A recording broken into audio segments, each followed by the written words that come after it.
Good morning, Kenya. Rise and shine to the morning momentum.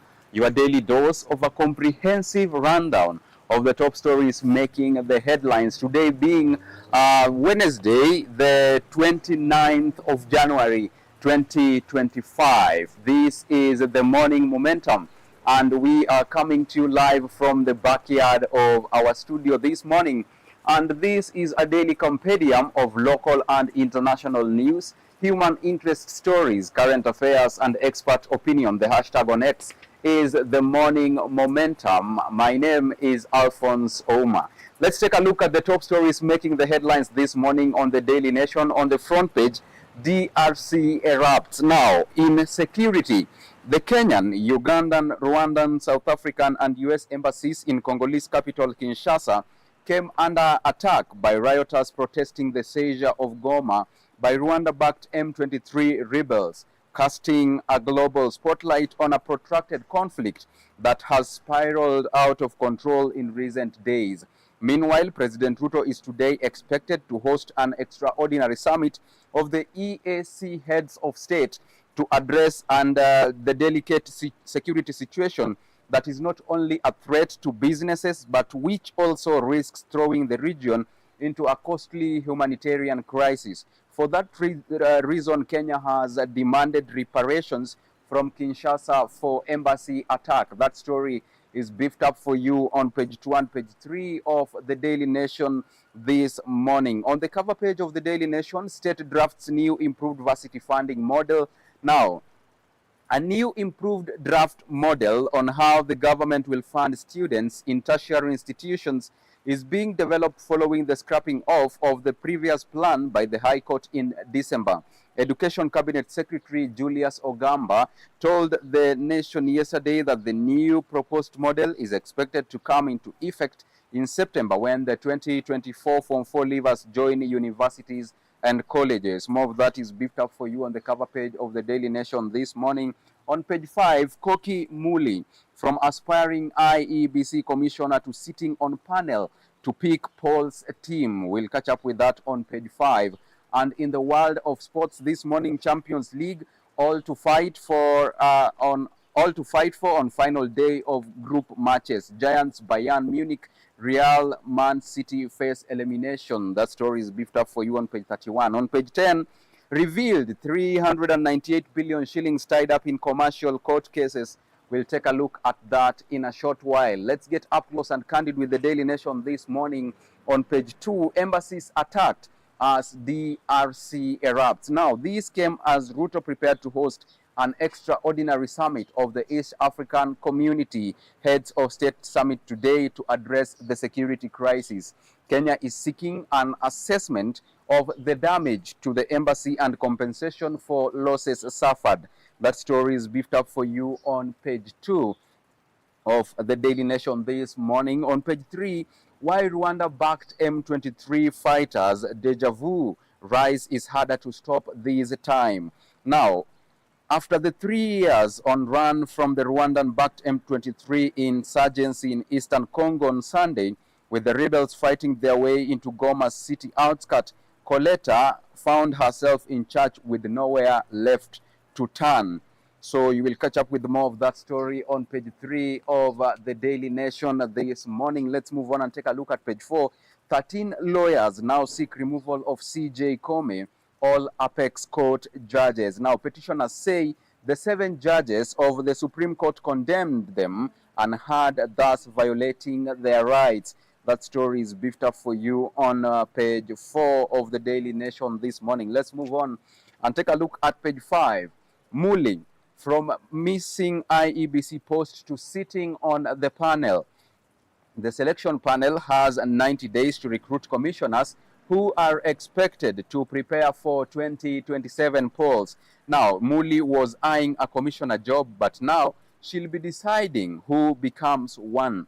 Now, the ambassador, Koki Muli's appointment to the 9-member selection panel for the electoral agency marks a significant shift for the renowned electoral expert from aspiring to be a commissioner to now deciding who becomes one. On 3 separate occasions, she failed in her bid to join the independent Electoral and Boundaries Commission, IEBC, as commissioner. This time, however, she will be on the other side of the table alongside 8 other members of the body to select the country's election commissioner. More of that story is beefed up for you on page 5 of the Daily Nation this morning. Let's move on and take a look at page 6.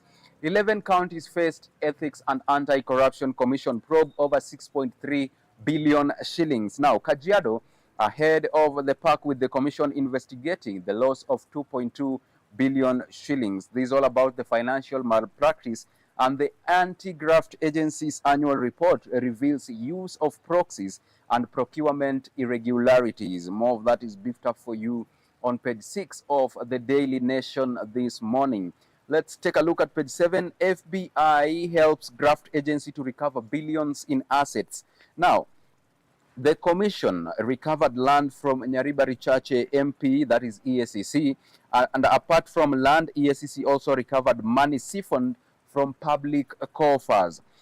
Also, let's stay with the EACC a little bit. EACC tells experts to stop using their skills for corruption. Now, professionals are increasingly using their skills to orchestrate corruption, the Ethics and Anti-Corruption Commission has said. The anti-corruption watchdog said that architects, engineers, lawyers, accountants, procurement officers, human resource practitioners, and medical professionals were among those who used their expertise to facilitate various forms of corruption. More of that is beefed up for you on page 7. On page 8 of the Daily Nation this morning, what will happen to us? HIV patients ask after aid freeze. Now, Kenya's response to HIV/AIDS has been largely dependent on foreign aid and is now in jeopardy. President Trump ordered halting of all foreign aid for 90 days to conduct review. Now, following this report, the health CS, Dr. Deborah, has told these patients to remain resilient since they are sorting for other alternatives to solve the case at hand. Now, let's move on and take a look at page 10. Revealed over 389 billion shillings tied up in commercial court cases. Now, more businesses are now turning to the courts for dispute resolution.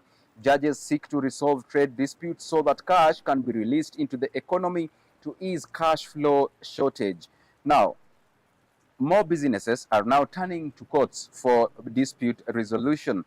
Trade disputes have tied up more than 389 billion shillings in the commercial division of the Milimani High Court as judges struggle to release money into Kenya's economy that is ailing from a cash flow shortage seen by the Nation shows. That story is beefed up for you on page 10.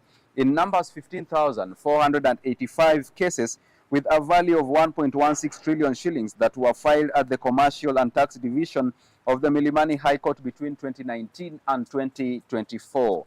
More of that on page 10. Let's shift gears and take a quick look at the expert opinion this morning. New vision, new mission in China-Kenya relations.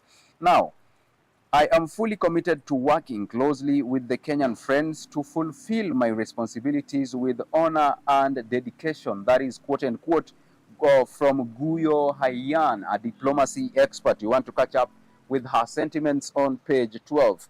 On page 13 this morning, January is all about cervical cancer. James Mbogo, a health practitioner, says, and I quote, treatment types include surgery, chemotherapy, and radiation therapy. In early stage disease, surgery alone could be sufficient. That story is beefed up for you on page 13. Now, let's shift gears and take a look at county news this morning. Mama Margaret Hospital now stalls after transfer. The formal handover to county was completed in early 2024. Despite high hopes after second inauguration by Governor, the facility is yet to reach full potential. The Nairobi formal handover to county was completed in early 2024. That story is beefed up for you on page 15. In Kilifi County, TVET remains empty as many youth opt for border businesses. Now, education stakeholders in Kaloleni, Kilifi County have raised concerns over the lack of interest among youths in joining technical and vocational education and training institutions, opting instead for the border business. The Kaloleni Technical and Vocational College, KTVC, has attracted little attention from the community, including locals neighboring the college in Makululu village. That story is beefed up for you on page 15. Now, in Nyeri County, how Endarasha tragedies have puzzling similarities. Let's take a look at that just right here. Now, before we take a look at that for the motoring enthusiasts, today on the DN2 motoring article, it's about the slow puncher mystery. Checking and remounting the tire might inadvertently fix the fault. Now, let's take a look at more county news right here on the Daily Nation this morning. All right. In Nakuru County, how a girl was killed after rejecting boys' advances. Now, according to the post-mortem report presented in court, Jerry was stabbed 12 times. When Mr. John Duno and his wife Mary Goleti Chepleting left their home in Naivasha on November 28, 2019 to attend a relative's funeral, their daughter Valerian Njeri was cheerful and in good spirits. They had breakfast together before saying goodbye to Njeri at around 7 a.m. and leaving for their funeral. Before they departed, they instructed their 15-year-old daughter to take care of the house, complete her chores, and finish her holiday assignment. Little did they know that this would be the last time they would see her. You want to catch up with more of that on page 18. Let's come back to Nairobi County. Riders outcry over burst sewer in industrial area. Boda riders and pickup transporters have raised concerns over a burst sewer that poses a serious health risk to Kenyans. For the third consecutive day, the sewer has been overflowing at the Kampala Road Enterprise Road roundabout, disrupting road users, including motorists and pedestrians along Kampala Road, Kitui Road, and Enterprise Road in the industrial area. You want to catch up with that on page 18. Briefly, in Machakos County, locals ask governor to revive water project. Now, locals from Kisekini, Ndu, Ngelani, and Kasovia village have called on Governor Wavinya Ndeti to revive a 51-year-old water project that has stalled in Kisekini. Speaking yesterday, Muya Nzioka, a Nyumba Kumi official, explained that the project has previously benefited several schools, churches, and hundreds of households in the area. Unknown individuals stole the generator that was used to pump water. You want to catch up with that on page 18. Now, on Meru County and Arusha, a tale of 2010 and 2024 tragedies and puzzling similarities. Open wounds. They forgot about us. We had to hold several fundraisers for funeral expenses, grieving mother says. Now, both incidences happened in third term, and families that lost their loved ones have found closure because no one has been convicted. The September 5th, 2024 fire tragedy at Hillside and Arusha Academy, in which 21 boys perished, evoked memories of a similar incident 14 years ago. On October 17, 2010, 2 boys were killed when a dormitory was set on fire at Endarasha Boys High School. 21 pupils who perished during the fire tragedy at Hillside Endarasha Academy on September 5th, 2024 were already buried. Now, let's take a look at international news this morning. We start with the bittersweet. Now, Palestinians return to Gaza City as mediators get ready for the next stage. Netanyahu under pressure from hardliners to restart fighting to secure total victory. Residents seek shelter among the rubble and search for relatives lost in the chaotic return. Now, let's take a look at the statistics. 1,200 Israelis killed in the conflict triggered by the Hamas-led attack in southern Israel in October 7, 2023. According to Palestinian health authorities, nearly 47,000 Palestinians have been killed. Right.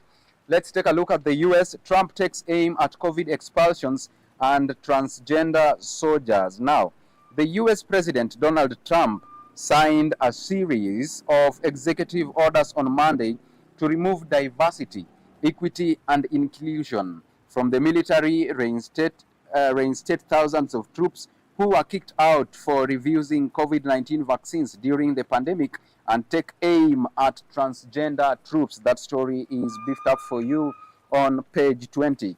Let's stay there a little bit. French police probe death threats against Judge Le Pen case. Now, French police have opened an investigation into death threats against a judge and two prosecutors involved in corruption trial of far-right leader Marine Le Pen, in which she could be barred from contesting the 2027 presidential election, police and judicial sources said. You will catch up with that on page 20.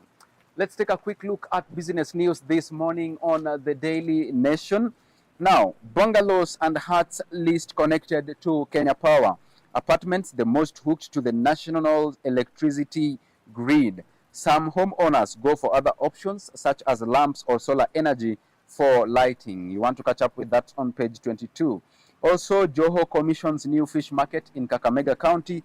Mining and Blue Economy Maritime Affairs Cabinet Secretary Ali Hassan Joho and Kakamega Governor Fernandez Baraza yesterday officiated the commissioning of the new Kakamega fish market.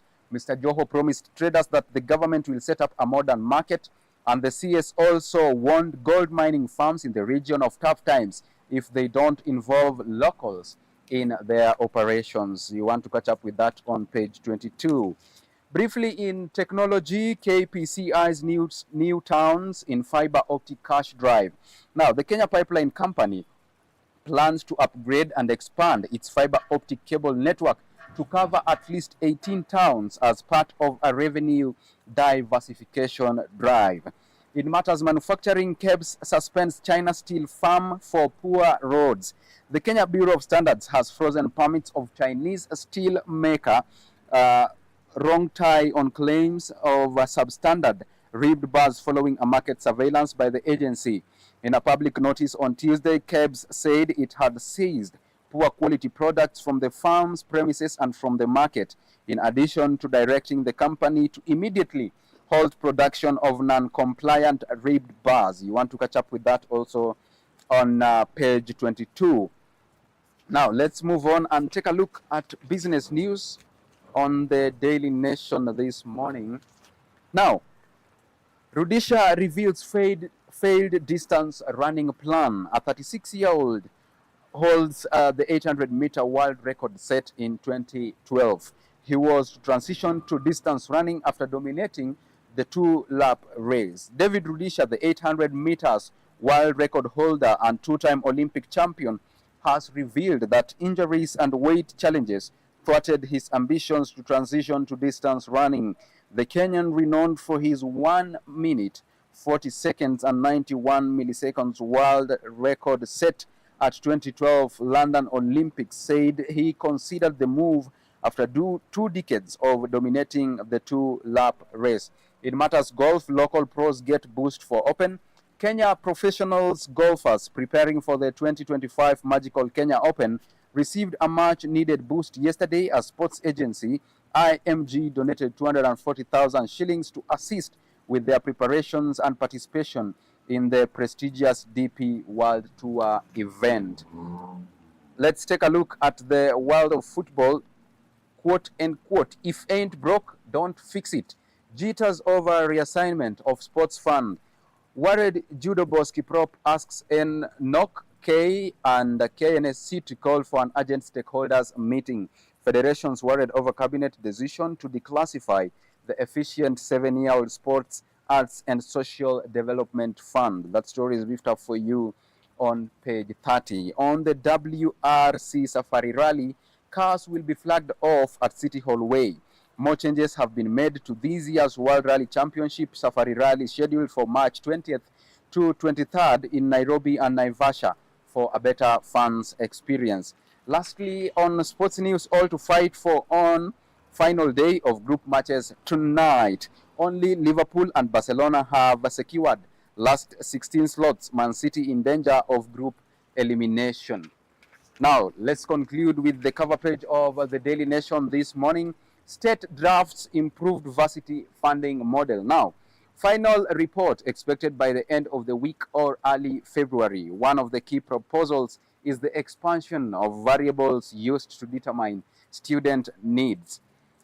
Now, a new improved draft model on how the government will fund students in tertiary institutions is being developed following the scrapping of previous model by the High Court in December 2024. A special committee appointed by President William Ruto in September last year has submitted its preliminary report proposing changes to the earlier model introduced in 2023, which faced challenges before ultimately being quashed by the court.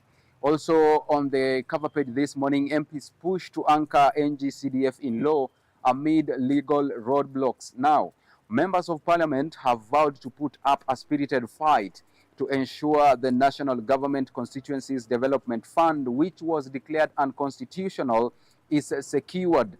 The MPs are in Lake Naivasha for 3 days to deliberate on, among other things, legislation, state of the economy, implementation of the social health insurance fund, and issues around the growing youth population. Under the theme, Marshalling House Business, Progress Made and Lessons Learned.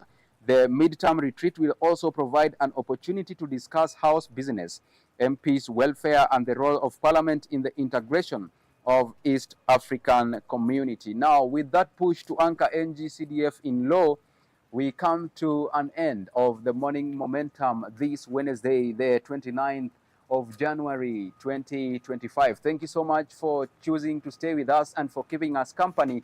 We appreciate you for your tremendous support. Our heartfelt gratitude by extension goes to all those who made this broadcast a success. Behind the lens, Peter Ngituyu, and the chief controller this morning has been Benjamin Simiyu. See you tomorrow, same time, same place. Until then, do have a beautiful Wednesday. I have been your host, Alfonsoh Ouma.